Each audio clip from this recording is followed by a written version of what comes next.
Tu as plusieurs discours à ce sujet car tu l'as bien dit plusieurs fois que Dieu l'a pris pour t'amener le meilleur. Ouais. Et ça, c'est ce que j'ai découvert après qu'il soit mort.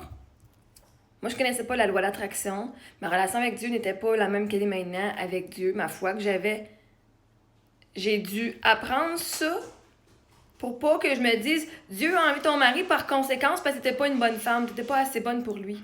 OK? Parce que maintenant, là, j'ai toujours eu le même discours. Oui, Dieu enlève ce qui t'appartient pas, premièrement. Hein? De toute façon, Éric ne m'appartenait pas. Son homme peut faire ce qu'il veut. Deuxièmement, Dieu t'enlève quelque chose pour te donner quelque chose qui fait plus qui tu es. Meilleur parce que moi, je suis devenue meilleure. Je suis capable de dire mes besoins. Et j'ai besoin de quelqu'un qui fit mes besoins en tant qu'être humain. Puis Dieu savait plus que moi c'est quoi j'avais besoin parce que oui, j'étais déçue, c'est là, mais j'étais satisfaite en général et c'était pas assez pour moi pour divorcer. J'étais assez satisfaite que je fais, ben, c'est normal qu'on n'ait pas tout ce qu'on veut dans la vie anyway. Fait que oui, j'acceptais que j'avais pas tout ce que je voulais, puis que c'était pas parfait. Fait que mon discours n'a pas changé face à ce que je l'aimais et c'était l'homme de ma vie et que je l'aurais jamais divorcé avec qui j'étais avant. Tout ce que je vous ai dit vient lors de ma guérison après qu'il soit parti. Et ça part même pas dans la première année, ça part dans au moins la deuxième, c'est pas la troisième année avant que je découvre que quand que l'univers ou Dieu t'enlève quelque chose, c'est pour te donner quelque chose qui fit mieux.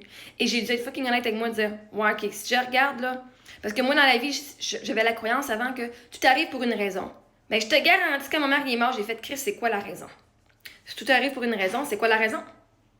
Et c'est la raison que j'ai pu trouver.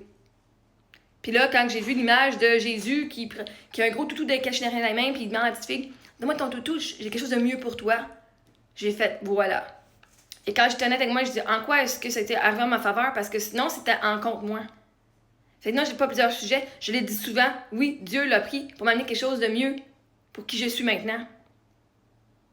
Et je vais pas changer d'idée. C'est vraiment ma croyance. Mais quand Eric était en vie, quand Eric est mort, ce n'était pas ma croyance à ce moment-là. Je ne croyais pas à cela. C'est au travers de ma guérison, au travers trouver du sens à ma douleur, parce que je te garantis, là, vous pensez que c'est pas douloureux pour moi? Vous pensez que ça n'a pas été douloureux? Hey, vous êtes dans le champ en esti, en tabarnak, hein? Faut vraiment pas avoir vécu un deuil de quelqu'un, ou que vous avez vécu un deuil puis vous avez jamais fucking transformé votre douleur en quelque chose de positif. Si toi, tu crois pas que Dieu t'a pris tes choses, ton ex-relation, ton ci, ton ça, ta carrière, les affaires-là partent parce que tu as quelque chose qui est plus en ligne avec qui tu es vraiment. Puis j'ai pas de contrôle là-dessus, vois-tu? J'ai pas de contrôle sur le fait qu'il est mort. C'est pas moi qui l'ai tué. J'ai pas de contrôle sur qu'est-ce que Dieu fait et qu'est-ce que Dieu m'amène. Fait que moi, je sais que Dieu m'a amené le meilleur dans la vie. Fait que là, c'est à moi de dire, bon ben, si tu veux que tu m'amènes le meilleur, parce que tu vois le meilleur en moi, ben, c'est à moi d'embarquer dans le bateau puis de dire, OK, je vais faire un effort et voir en quoi est-ce que cette situation catastrophique, cette situation horrible arrive pour moi et non contre moi. Parce que je passerai pas le restant de mes jours à faire la victime. Mon mari est mort parce que j'étais pas une bonne personne, ou parce que c'était une conséquence, ou parce que je méritais qu'il mourait. Je méritais pas qu'il mourait. Par contre, je méritais tout ce qui vient après, par exemple. Ça, je méritais. Il méritait pas de mourir. Mais je suis qui pour dire qu'il méritait pas de mourir? La mort, c'est pas négatif. La seule raison qu'on va dire la mort, c'est qu'il méritait pas de mourir, c'est parce qu'on croit qu'il y a rien après la mort puis que c'est une conséquence finale. Si tu crois qu'il y a quelque chose après la mort puis ton âme est encore en vie et ton âme est juste libre, tu ne verrais pas la mort comme étant une conséquence, comme étant quelque chose. Ouais, mais Dieu l'a tué. Son corps n'existe plus, mais son âme est encore là. Fait que tout dépend de tes croyances. Quand je le dis, tu vas dire soit c'est horrible qu'est-ce que je dis, ou tu vas dire ben ça fait du sens, il est pas mort anyway. Il est éternel. Son âme existe. Il est encore à mes côtés. Moi, je le vois qu'il est encore à mes côtés, man. Je le vois qu'il est encore à mes côtés, juste pas dans son corps physique. Mais j'aurais pas une relation avec un fantôme, là. Mon mari, il savait c'était quoi ses faiblesses aussi. Il me l'a dit. Quand que je vais t'amener quelqu'un, il va être un... Puis moi, j'ai dit, donne-moi quelqu'un qui est... Envoie-moi quelqu'un qui est un bon cuisinier. Parce qu'il fallait qu'on ait cette discussion-là, on n'a pas le choix. Je dis, ben quand t'es de l'au-delà, ben j'aimerais ça quelqu'un un bon cuisinier. Parce que ça me tente pas de cuisiner. Il dit, ben encore mieux, je vais t'amener quelqu'un qui est meilleur au lit. Ben ça, je me dérange pas. Ça fait des années que je suis correcte, là. C'est pas grave. Tant qu'au moins, il est un bon cuisinier. Et même mon mari, il connaissait ses failles ou ses faiblesses, OK? C'était pas inconnu à nous. Puis on a eu les autres conversations d'en parler, justement. Vous autres, en parlez-vous avec vos partenaires? Quand quelque chose ne fait pas votre affaire? Ben, nous autres, oui. Fait que c'est quoi les plusieurs discours que j'ai eus? Parce que oui, je l'ai eu, ce discours-là qui était enlevé pour m'amener quelque chose de mieux. À moi, pour qui je suis. Pas parce qu'Éric était pas bon. On n'était plus un match. Mais c'est pas moi qui l'ai tué. C'était hors de mon contrôle. Ça a été fucking horrible. J'en ai broyé une calice de shot pendant 8 ans. Encore, ça fait j'en pleure encore. Même si j'ai la croyance que je vais avoir quelque chose de mieux, en ce moment, mon cerveau, il dit « fuck that shit », c'est lui que je voulais. Et c'est fucking horrible de broyer des soirs 1 heure dans ma douche, Chris, OK?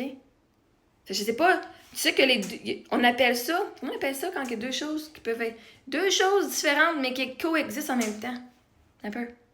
Là, je vais demander à ChatGPT parce que moi, des fois, j'ai la définition, j'ai l'énergie du mot, mais le mot spécifique, j'ai bien de la misère. Et là, le mot qui m'a donné, c'est dualité. Connais-tu ça, la dualité?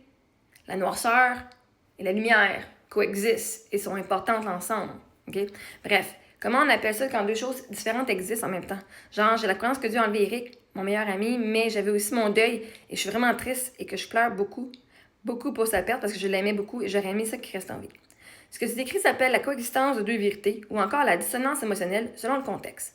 Mais plus précisément, dans ton cas, on peut parler de paradoxe émotionnel ou de dualité intérieure. Et ça, quand tu es en dualité, là, c'est un combat entre ce que tu crois et ce que tu vis en même temps.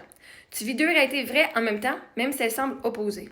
Tu peux croire profondément que Dieu avait un plan, donc ressentir une forme d'acceptation spirituelle. Moi, j'ai déjà trouvé une façon d'accepter sa mort, là. OK? Fait que, oui, de croire que Dieu a un plan, et que tu arrives pour une raison, tout en ressentant une immense douleur humaine face à la perte d'Éric. Ces deux choses ne s'annulent pas, elles coexistent. Yeah, exactement. Voici quelques termes qui peuvent décrire ce phénomène selon la nuance. Dissonance cognitive, quand ton esprit essaie de concilier deux croyances qui semblent contradictoires. Ambivalence émotionnelle, quand tu ressens deux émotions contraires simultanément, douleur et amour. Amour et douleur, paix et tristesse. Paradoxe spirituel, quand tu ressens à la fois la foi et le doute, la gratitude et la peine. Tension entre l'humain et le divin, une expression souvent utilisée pour décrire la coexistence de la compréhension spirituelle et de la souffrance humaine. Donc, je vis l'ambivalence d'aimer Dieu pour son plan, tout en pleurant la perte d'Éric. Où je ressens un paradoxe, j'accepte le sens spirituel de sa mort, mais je souffre profondément de son absence. J'ai le droit de croire que Dieu a un plan et d'accepter le plan même si je ne suis pas d'accord, même si je souffre ou j'ai souffert. Là, je souffre moins, mais je souffre quand même, là. Non, Christ. Vous savez que vous pouvez avoir une croyance puis vivre une autre émotion aussi. C'est deux choses. C'est ça, être humain. La complexité des humains, c'est qu'on vit plus qu'une émotion en même temps. C'est quoi les plusieurs discours que j'ai, là? C'est quoi, là, toi, ton problème avec ce que je dis, là? Parce que je dis qu'elle a amené le prix de mon meilleur, je peux pas être triste, puis je peux pas dire que c'était difficile, je peux pas dire ça. Essaie donc de changer une croyance, toi, OK? Du jour au lendemain, pour te faire du sens à ta douleur. Parce que c'est pas vrai, je vais passer le restant de mes jours en douleur, à broyer des heures et des heures. Puis à me sentir comme la merde, puis à pas vouloir être en vie. Mané, faut que tu t'en sortes, hein? C'est ça, s'en sortir. Vous dites tout, ben Dieu aide ceux qui s'en sortent. Ben Christ, je t'ai trouvé une signification à ma douleur puis à ma perte. Ce que vous avez même pas eu besoin de faire. Fait que comme Rosemary, tu sais, un mané, là, ta gueule. Je peux-tu bien faire ce que je veux avec mes croyances et avec mes émotions? Si tu comprends pas, c'est pas grave. Moi, je me comprends. Perdre ton mari, c'est fucking horrible, même si tu acceptes que c'est le plan de Dieu. Même si je vais en meilleur, je l'ai aimé, cet homme-là.